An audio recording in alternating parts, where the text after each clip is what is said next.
when the party's good and they're happy, I'm happy. If they're enjoying what I'm doing, I'm enjoying what they're doing, you know, and that's that's what it's about.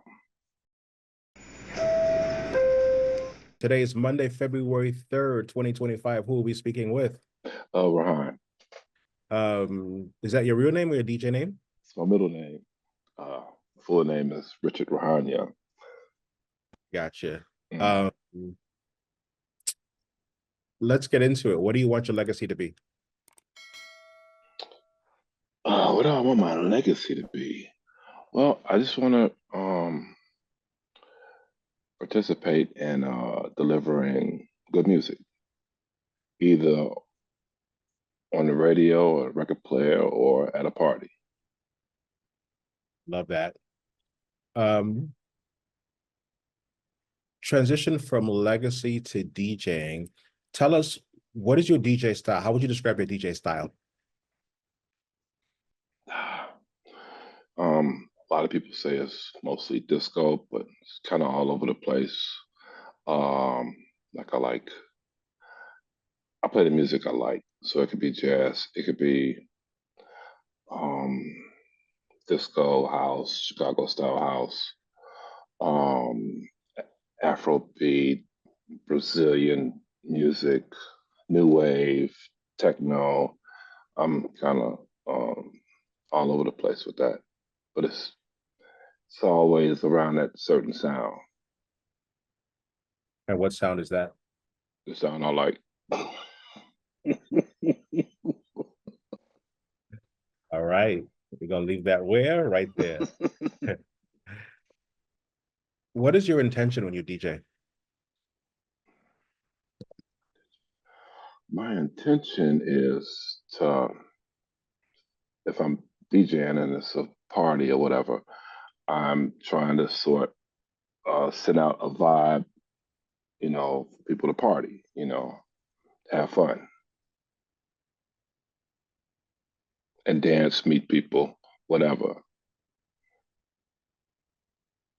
Got you. Let's go back to Bring the Heat 2004. Hmm. Tell us about it. Tell people, first of all, what is Bring the Heat? And tell us about that photo, that video that has, I think, over 60,000 views. Okay. Well, that all started. I was doing loft parties in Chicago at the time, and I met this guy named Sean Sounds. Um, he was a computer guy, a computer tech, I think, at the time, and he wanted to build a website. And I'm like, okay, let's do it. And so he built the website. And then from there, I was already doing loft parties at the time. Then me and him started doing loft parties. And I think that particular video, um, that was one of our loft parties, right? Mm. I think 2004. Yeah, yeah, yeah. Something magic happened that night where you had the people screaming like they were in church. Tell us about it. Um, well, that was like towards the end of the party. Yeah, it was the end of the party, and people didn't leave. It was a great lineup. I think it was Sean Sounds, I, and this guy named Brian Reeve. That's one of the very underrated DJ that's out here playing. And I think I was on. I guess I don't know how long I was on, but um, the party was going. It was jumping already, but then the power cut off. People thought I did that, and I did not do that. That was just a power cut off, and the energy was so real at the time. The people kept the party going. You know what I'm saying? And then I just came back in with the people, if that makes sense.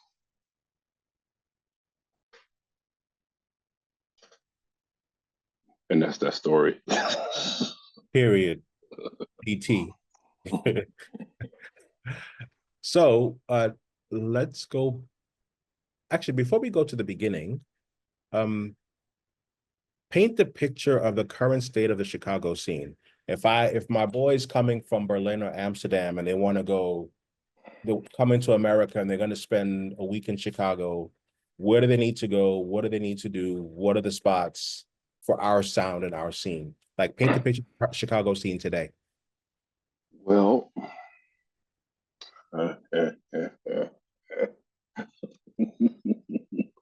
well, it depends on what you like. I mean, there's parties just about every day out here, yeah. Um, but I would probably say the communities are all broken up in their little branches, right? So you have like the soulful house music, the Afrobeat and soulful house music people. They throw their parties at every little bar across the city, even the south suburbs or whatever. Um, then you have like what I would say a more how would I say it? You have more like different ages, different backgrounds. These type of parties, which I pretty much like, you know, it could be techno, it could be disco, it could be whatever. And it's generational. You have people 50, you have people 25, and they all pretty much doing it. The soulful house music people and the Afrobeat people, mostly, for the most part, it's like 50 plus, which is cool. But I just feel that that crowd is about to die. Have more than half the life is past them now. You know what I'm saying? And I like where I like where I've seen venues in different places where you have 50s, 30s, 20s, all partying together. I kind of I like that better than some of the parties here. But you want to hear some great DJs? We have great DJs here, tons of them. But were you asking me the certain spots to go to? Yeah, just paint the picture. Oh, So okay, like it's okay. like my boy Andreas is coming from The Hague and Mm, he loves all kinds of house music, our sound, okay, our scene. okay, So okay, um mm, he's gonna be in Chicago for 9 days. Where should okay, he go? Like what are the spots right now?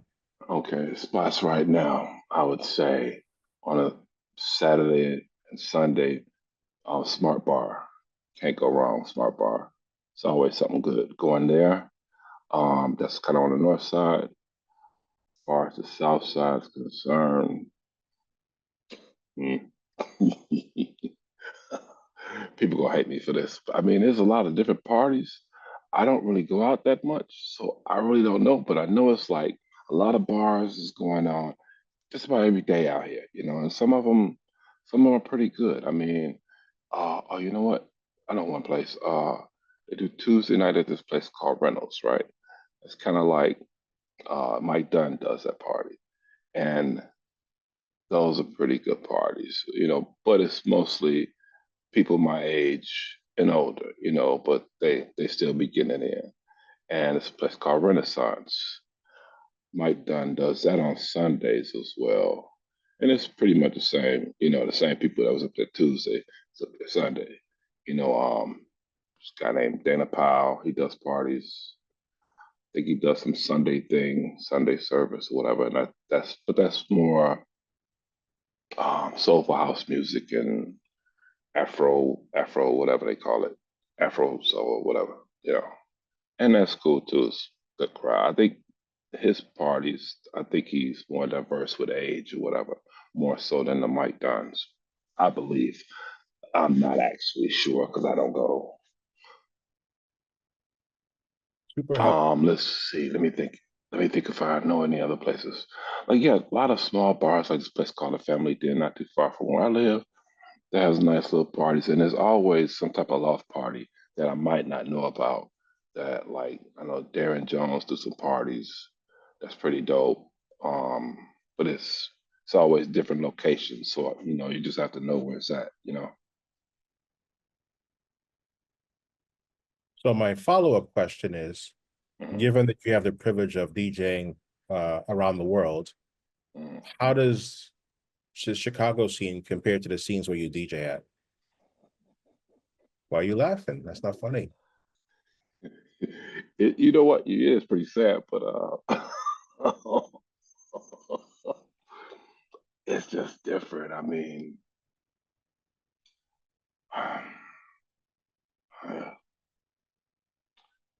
it's like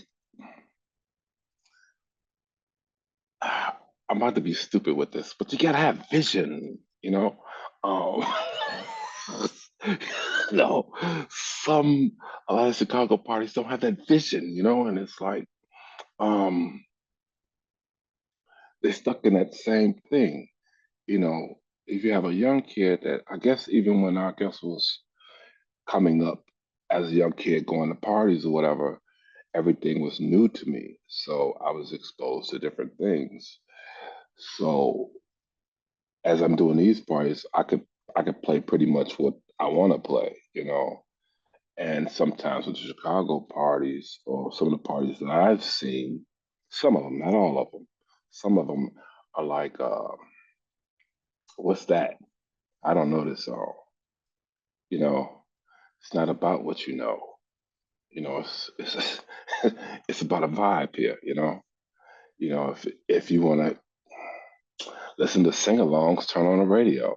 I mean, or play your your DVD, your CD, or whatever you got, your iPod or whatever. Or I'm dating myself. Well, anyway, play your own music. Hmm.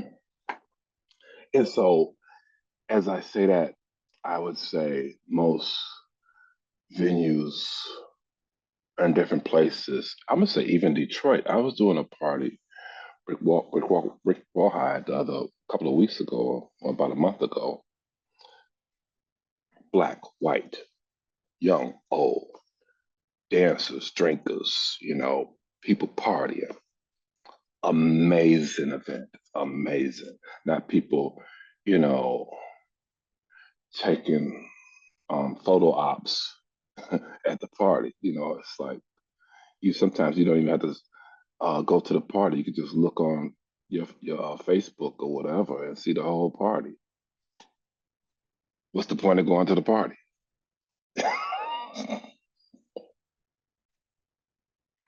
You can sit there and eat fried chicken or buns or whatever the hell and watch the party from your living room or something. You know what I'm saying?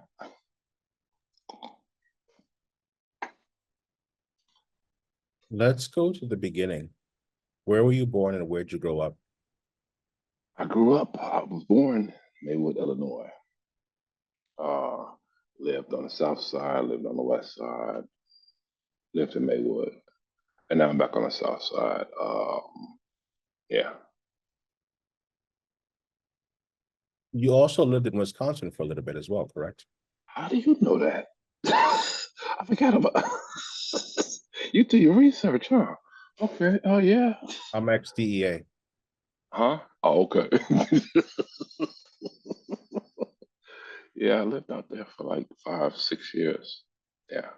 Got married, had 2 sons, and then separated, got divorced, came back to Chicago. And that's when I started really. I mean, I DJed before then, but when I came back, that's when I started doing the loft parties. And Uh, this is maybe 95, 96. gotcha. Mm.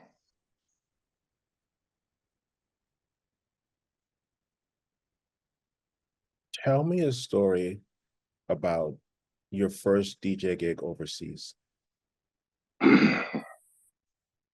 Brussels, Belgium. 2001, 2002. something one of those years. Um, Years before that, people were asking, talking about, oh yeah, want you to come here, want you to come there. You know, it never really panned out. So this guy named Bart hit me up. It's like, yeah, uh, we're gonna do it, and so I had to get a passport. Didn't have a passport. You know, where am I going? Right. Um, got the passport. Went out there. Took that long flight.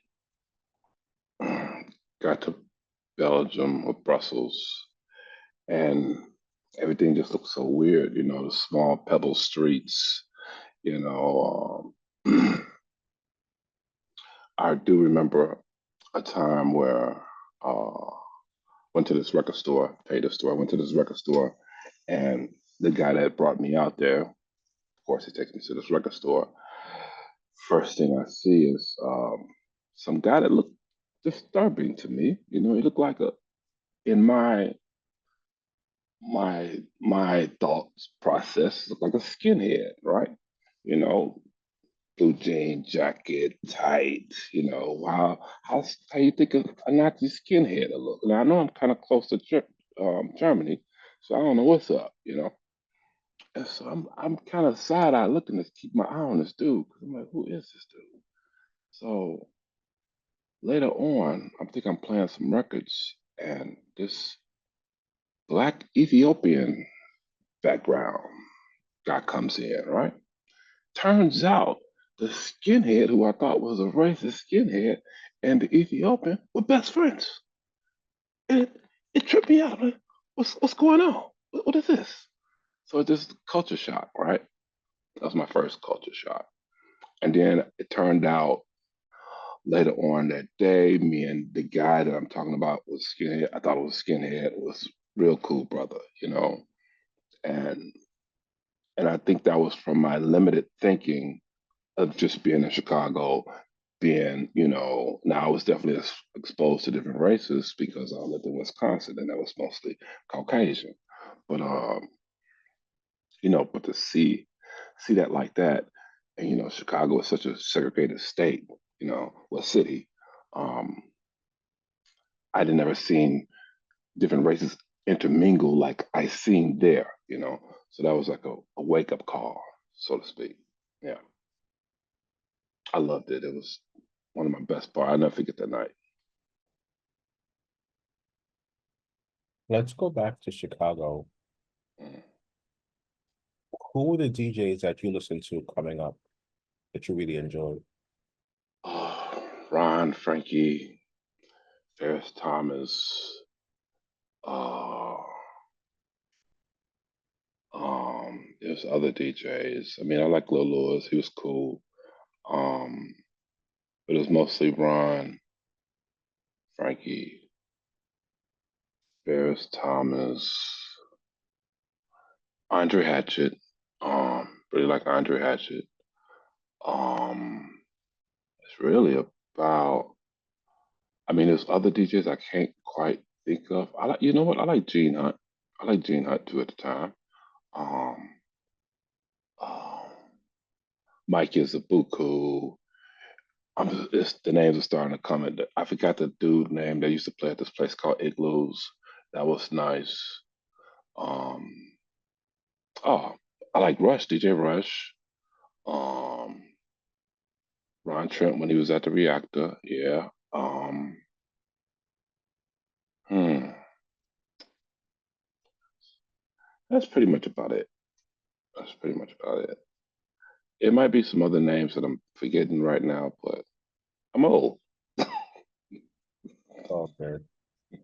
Tell us about the transition from going out and listening to music, being a music lover, to saying, I want to be a people mover. I want to shake things up as well. What was the point, the trigger that made you say, I want to become a DJ? You know, I didn't never, that's a kind of weird thing. I never set in my mind like, oh yeah, this is what I want to do, right? Now, when I started going to parties, especially in the later '80s or whatever, I was with a group that's called the Chuck Brothers, right? A dance group. So we used to dance against other people, whatever, or just go to hit these parties every weekend. And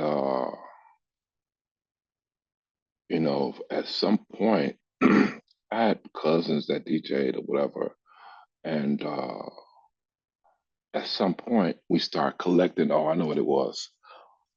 Start collecting different tracks that wasn't released, right? So I would literally walk around the high school with a tape deck, I mean, a tape case, with them little suitcases full of tapes with all these unreleased edits and unreleased tracks or whatever. From there, it kind of, that's when it started. That's when it really started. That, okay, yeah, I want to DJ too. You know what I'm saying? Because I had some of the tracks that wasn't available in the record stores. You know what I'm saying? Lewis or Ron, they play an edit or play a track or whatever that wasn't on wax. Or if it was on wax, it was the commercial version. You know, I like that raw version that they had. You know, and that's how that got started. Me starting DJ, and I think even before that, I was doing edits. I started doing edits like I was 15. Just doing pause mix with a tape deck, two double tape decks. And yeah, that's definitely when I started. And so with the tracks, with the edits I would make, we would have our own little parties off of tape decks. And then a friend of mine bought some turntables. That was it. Now we had imports every weekend, then going to the parties. Talk to me about edits. Explain to people what an edit is and tell us about your approach to making edits. Or you could do it a different way. Tell us about one of your favorite edits and how you actually made it. Favorite edits? Wow. Let me go back to the first question. So how I approach edits is where, say if it's a song, some songs, not every song needs an edit. It could be just perfect in itself. It's almost like somebody trying to do a Minnie Riperton song, redo a Minnie Riperton song. You just cannot touch Minnie Riperton. You just leave that song alone, right? Don't try to re-sing it. Don't just leave it as it is. Um, but some songs, like you might want to mm, uh, say that the person, the singer says a part, or the musician does a part in the song that you want that to go over again, and maybe over again, but not too much. Like in the '80s, we used to overdo it, um, over stress that part, but not. I don't do that so much now. But um, basically, the edit is like some, like say it's a bad part of the song. You just do not like that part of the song. It gets real cheesy. It gets real Love Boatish, I should say. And I don't like Love Boat Disco, right? So I take that part out and keep it going to the good part. Just keep it right going to the good part. That's pretty much what an edit is. And the second part of the question, the edit I enjoyed the most, doing. I've done so many edits. I can't really Tell us one of point your a most finger. recent ones. What's the most recent edit you did? I have to look at my computer. Hold on. I'm right here. Something that's out or something. Okay, I'll say something that's out. I really liked what's the name of the song? I can't even remember the name of the song. That's a shame. Okay, I say something that I really liked was not too recent, but it's been a while. So I did this "Welcome to the Club" by Blue Magic. I really enjoyed that edit because I used to have was actually that was a remix because I had the stems, I had the multi tracks to it, so I just reformed it the way pretty much how I had an old Ron Hardy edit that he used to play, and I kind of remember that it stuck in my head. Um, And so I kind of did that, and I applied that technique, how you approach the song, and I did it with the multi-track. So it's very interesting, and I really enjoyed that edit. Yeah. How do you know when you're done with an edit? I only pretty much go about 6 minutes because after that, it's just, unless the song is just that long in general, I'm only doing 6, 7 minutes. After that, I'm tired because you know how many times I gotta hear this song over and over again as me doing the edit. I won't get bored with the song, but sometimes I do get bored with the song. Lots of times I get bored with the song, but I say 6 minutes. 6 minutes out of there. Maybe sooner, but it may be longer, but 6 minutes, I'm out the song. Let's go back to DJing. Mm. Describe the feeling when you're DJing and you have the crowd in the palm of your hands.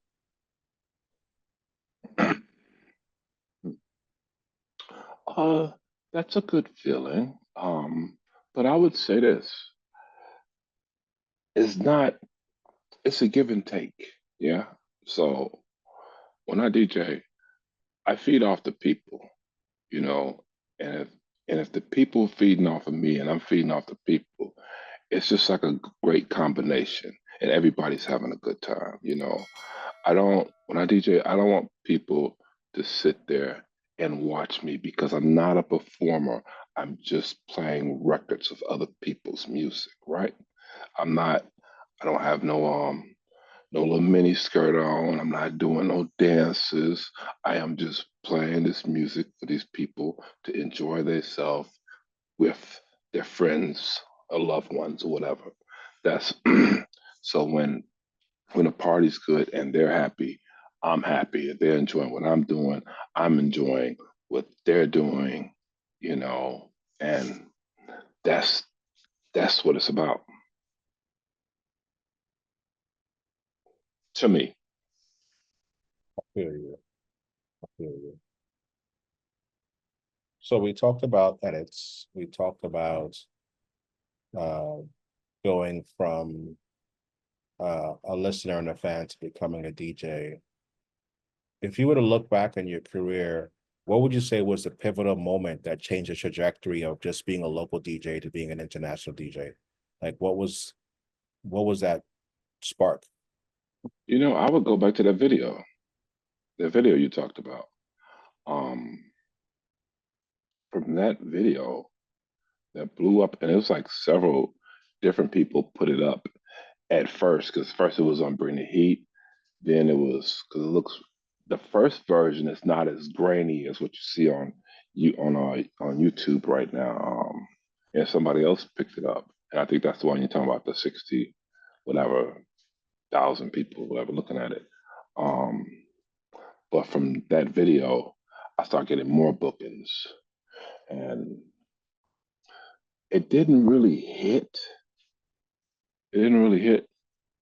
It didn't really hit until um, maybe 2011. I was traveling or whatever, but not like as much as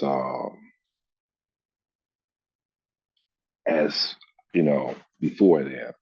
Um, but when it hit hard, and it was like really busy, really busy, really busy. And so I would probably say that was like 2012, 2011 when it really started picking up. And it changed like even when, I would even go back to like when I went to 2002 or whatever in Belgium, I started getting a lot of serious bookings, not people just talking, you understand what I'm saying? And yeah, that was 2000, 2012 or 2011 was pretty much like when it was like, oh, this is serious. Compare and contrast DJing in Chicago versus Europe. How is it different and how is it similar? Um, it all depends on the event, but I would say like, okay, Chicago, if I'm doing a party with like, um, say like people my age that goes to these parties every week, I probably play a slightly different set because you know, I would say us old South Siders or whatever you call it, like their music the way they like it. You know what I'm saying? Uh, you can introduce certain things, but you're gonna have to revert back to something that they know. You know, um, and that's just one side of Chicago. You have another side where you can just do whatever the hell you want to do. You know, that's more of a younger crowd. Now, wait, and you said compared to Europe, I guess it's the same because like some parties, it's the same but different. Because some parties, you know, say if I got my records, I want to get deep in some disco stuff or whatever, and they're playing more techno. You got to kind of wing your way around that. If it's if it's disco, it's got to be hard. It can't be no soft disco. You know what I'm saying? Um, so that's the difference, I guess, between the two. I mean, but it's kind of the same, but kind of different at the same time, if that makes sense.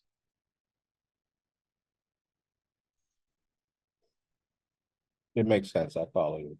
Okay. Uh, Looking back on your career,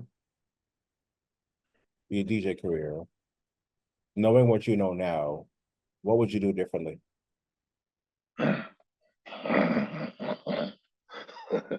um,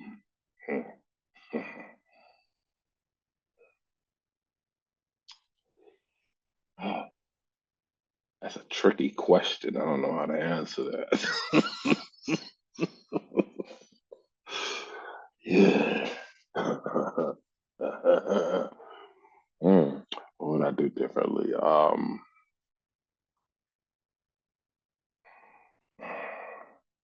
I would, for one, uh, flights. I do my flights differently. I had that set up totally in a different way, right? I didn't get smart about my flights until, I don't know, let's say 10 years ago. If I know what I know now, it'd have been so much better. And the flights is, I mean, because the party is the party. I think Charisma told me this. He said, I don't charge people for the party. I charge for the travel, because the travel is the thing, you know, to get up to these parties. So you have to get up in the morning, or you don't go to sleep. You got to go make that next flight. The hotels or whatever, all that is the work. The party is the easy part, as long as you got a decent promoter that you're dealing with. Um, I would, if what I know now, I would choose my booking agent better. I would more. I think I would um, get a manager and work with a manager more so than an agent. You know what I'm saying? Because a manager will help you. An agent just pretty much taking your money off these gigs that you can already get. Um, an agent, I think, helps more so than with your career than an agent. An agent, like I said, they just sort out your flights. I can sort out my flight, even if they got a flight travel agent, because some agencies have a travel agent. I can sort out my flights. I don't have to pay this dude whatever amount of money to sort out my flights when I can sort out my flights myself. And that's just a waste of money. And that was stuff that was happening before, and I'm just like, nah. So those are a few things. There's many more, but I'm just gonna stick with those for this time being. Oh, that's perfect. Okay. Speaking of lessons learned, let's talk about advice. What advice do you have for the next generation? Main advice: do it.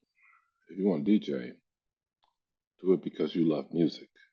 Don't do it because you're trying to build some followers, fan base, for that purpose. Yeah, you want that, but you don't want to do it for that purpose. You want to You want to express your music the way you want to express it. Don't sound like everybody else. Don't just do your thing, whatever your thing is. And if it's true, it'll show. If you fake, you're not gonna last. Through the hard times, through COVID, you if your music shows and it's good, it'll always shine through the darkness, so to speak. And but if you're gonna do that, you do it for real. Don't do it for like for the things I said.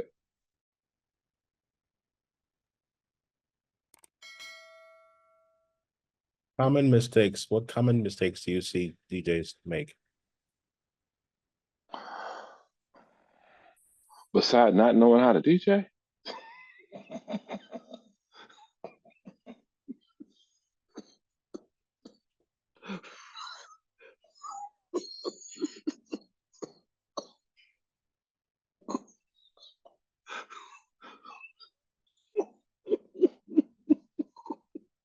uh, Please do not name names. oh, I'm not doing that. No, never, never, never, never, never, never. Um, like, and it goes back to what I said. I mean, do it because you love to do it. If you love to do it and you practice, I mean, I've a lot of times I think people need to practice, and if they're not, it's like if I get on stage and try to sing. I can't sing. I'm not gonna get on stage and try to sing. I'm gonna be in my bathroom or wherever practicing to sing. I'm not just gonna get out there because I look cute or whatever, or I want people to see me. You know, that's that's just that's just taken away from the music. It's supposed to be about the music. That's anything else is just stupid and foolish. So I would say to the younger kids growing up, do it because you love it. You love music and you want to express music to the world. That's it.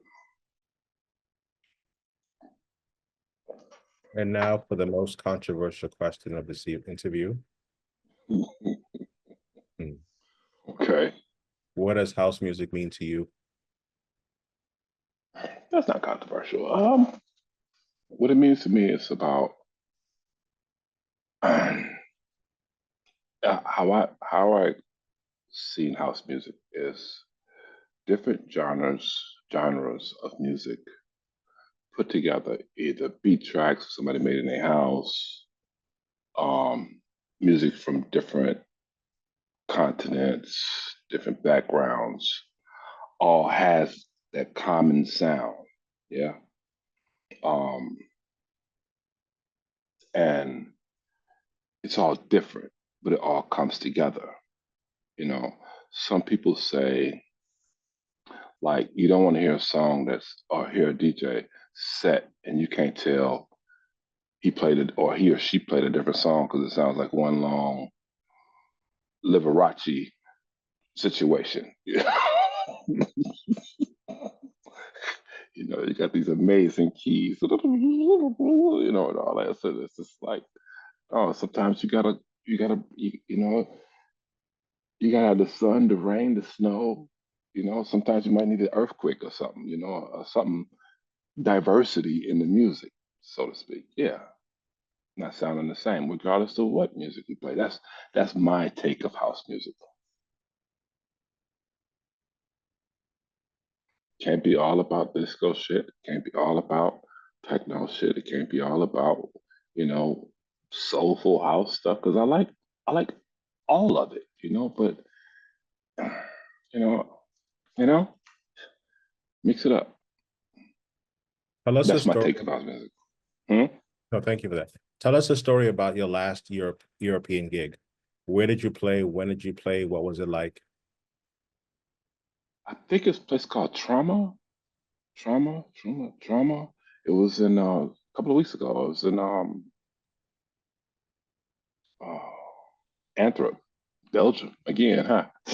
um, it was really nice, really nice. But to be fair, I didn't like that the other room was kind of bleeding in to the room I was playing in, so that in turn made me play a little bit louder. But than I wanted to, you know. But it was still very intense. That was probably, like, didn't I do a party after that? I played somewhere else after that. What did I play? Oh, I went to New York. Okay, right. Um, but no, the time I was in over the last party, not the last party was in New York, the Good Room, which is a good place. That's a nice party. But the time overseas was in Antwerp, and that was a really nice party as well. A lot of energy, a lot of energy.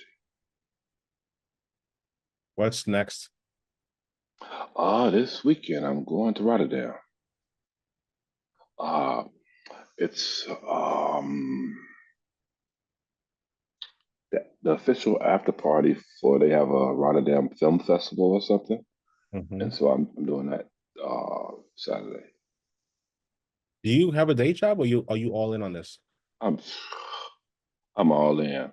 Like I've been working like I do music as well, right? So I put out this album that came out on BPE called The Ones, right? It came out last year, last summer, or last fall or whatever.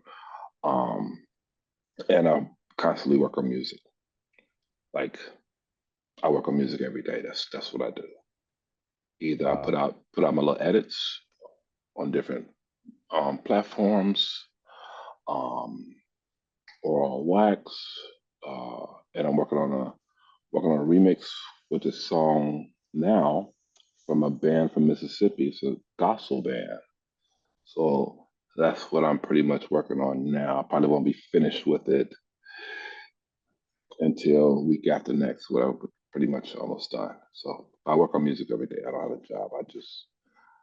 I just work on music. You're living the dream. A lot of people would fantasize about that, you know. It ain't all that. Uh-oh. Explain, break it down for people. What are the pros and cons? Don't work, don't eat. Mm, period. Right. That's it. That's all. Mhm. Given that you get booked so much in Europe, have you ever considered moving to Europe? Yeah. Um, but I have considered that. Um, right now, I mean, I it's a lot of good musicians here. It's a lot of good scene is good here, and it's like it's a lot of politics about me doing something like that. So I'm comfortable where I'm at right now. Understood. Mhm. And then the last question, if people want to book DJ Rahaan, how do they do that? Put a link down below or Yeah, I could put a something. link. I could put a link down below to your booking Oh, agent. Yeah. okay, perfect. Yeah, Okay. that'll be work. That'll work. Okay. And yeah, they can just hit me up, ask any questions that you want. If I'm around, if I ain't working on nothing, I will answer people. Cool. Thank you so much. I appreciate your time. Thank you so much, sir. All right. Take care. Have a good day. Peace. You as well. Bye bye. Bye bye. Bye bye.